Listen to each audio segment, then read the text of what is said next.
আমরা কি ভেবে দেখেছি এই সমাজটাকে আমরা কোথায় নিয়ে দাঁড়াচ্ছি বা কোথায় নিয়ে যাচ্ছি? মেয়ে ছাড়া কি সমাজ চলতে পারে, না মেয়ে ছাড়া কি ছেলেরা চলতে পারে?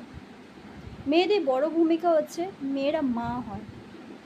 সেই মা দেখে না যে আমার গর্ভে ছেলে আছে কি মেয়ে আছে, মা মাই হয়। আজ তোমরা সেই মেয়েদের নানা কারণে অপমান করছো, আর নানা দিক থেকে তো হেনস্থা করেই যাচ্ছ। মেয়েদের সঙ্গে খারাপ ব্যবহার করা বন্ধ করো। মেয়েদের অনেক ভূমিকা।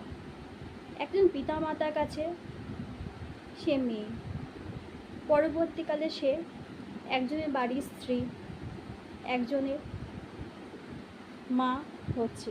মেয়ের ভূমিকা কি পৃথিবীর সমাজে নেই? তাহলে ঈশ্বর মেয়ে সৃষ্টি করতো না?